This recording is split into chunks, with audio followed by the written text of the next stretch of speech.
Hi guys, welcome back to another episode of Living Well with Kate. Today I am at the Torture Museum in downtown Chicago, and as we come up on spooky season, I thought there was no better way to explore a little creepiness than see the Torture Museum. So all medieval ways to make someone feel terrible. I can't wait. Let's go.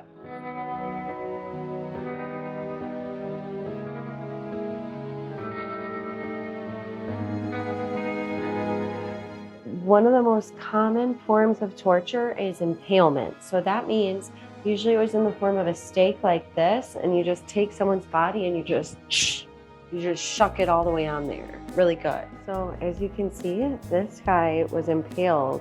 He was on his knees, but they probably just grabbed him and threw him down, and he landed like this. So it just shot out here.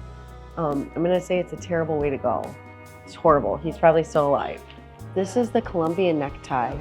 The way of torture is if someone, this would be when the card tells if someone spoke, they wanted to send a message of not being able to talk against them. As you can see, they sliced it open like a tracheotomy and just pulled the tongue right through.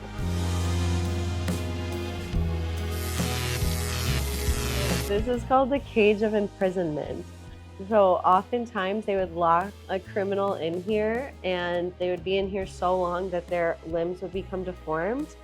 And the thing about the cage is that they're forced to stand this way. And over time you just get exhausted. There's spikes, there's nowhere to lean.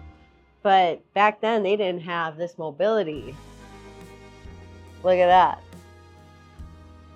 Cage of wonder. So this torture device is called double villain gossipers. So it was created to punish those who gossiped, which honestly, this should still be here today because this is a problem. So you could see this head hole would be here. So there would be a double, if two people spoke ill about others in the community, they would have them sit with their head locked here. And then they would give them this chair to sit on, obviously, so they're able to relieve themselves, but they would sit here for months. And so other people can walk by and see the punishment for gossiping. A lot harder rules back then than today. Okay, so this is known as the Iron Maiden. Iron. The common belief regarding this item was that the tool was invented by executioners of the Inquisition to torture apostates.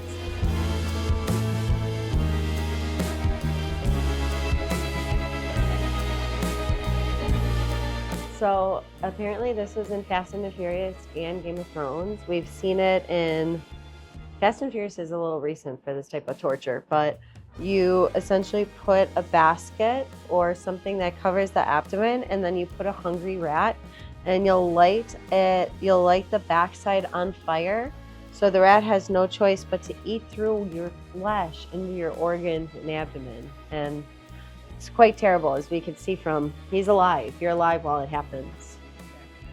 So this torture device is probably common or maybe familiar to you, but you just have to chill like this for like weeks, maybe months, like this. It's more humiliating in your community because people would walk by and like throw tomatoes or like rotten eggs or like fish at you like heathen or apostate and yell at you. So you just kind of have to like sit here and be humiliated while being uncomfortable. You can see they really elevated their torture techniques through the years because this was like early times, and like the rats are pretty advanced. They're in Fast and Furious today. Come on. So this is another torture device. It's just a barrel. You just have to stand with a barrel on you. It's pretty insane. So they didn't have it all bad in the Middle Ages. This is something that they would put on people to fight alcoholism. So you would strap this around your neck like this, and then you would wear this around for days, if not weeks. And this is probably 25 pounds, to be honest. But you would wear this around, and then barkeeps were forbidden to serve you. So you couldn't get alcohol anywhere. So they were really trying to help people back then. It's a beautiful thing. We should maybe look into it now. So this tool of torture was invented in the 16th century during Henry VIII's rule. The device was used for noble prisoners, and it was fixed around the neck and the limbs and metal restraints, and it was just to keep the offender for a long period of time, called Scavenger's Daughter.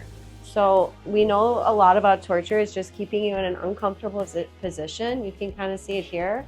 It's just, you know, a really bad day when you have to be in the same position all day. Just casually sawing off a head. It's another Tuesday for an executioner. So, huge Game of Thrones fan. This is another one. They would just screw your limbs off. They would start with your fingers, and they do it at your proximal phalangeal joint. Yeah, cut it right off. So this one you wouldn't even be in for weeks because you would bleed to death after 6 hours or so. But you would just sit on it. It's not comfortable. They'd lock you in really tight. It's not a good one. Tell me what you know.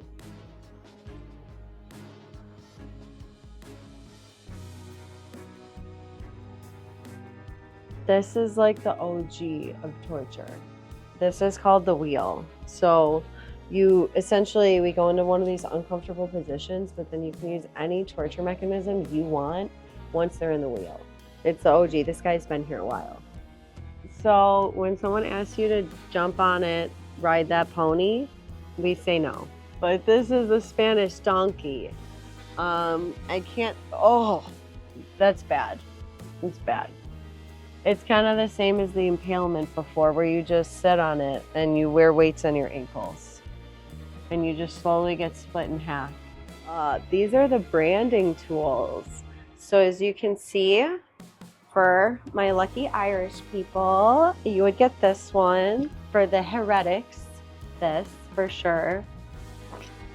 Ooh, for all the lovers and friends, right there. See, I wouldn't even be mad at the branding, even today. Oh, cheat on me. You get that. Thank you so much for joining me on this episode of Living Well with Kate. I hope you enjoyed our tour of the Torture Museum. I hope it was spooky and give you a little bit of history. Just remember, never cross me, because I'll torture you. Always remember, when you live better, you live well. I'll see you next time.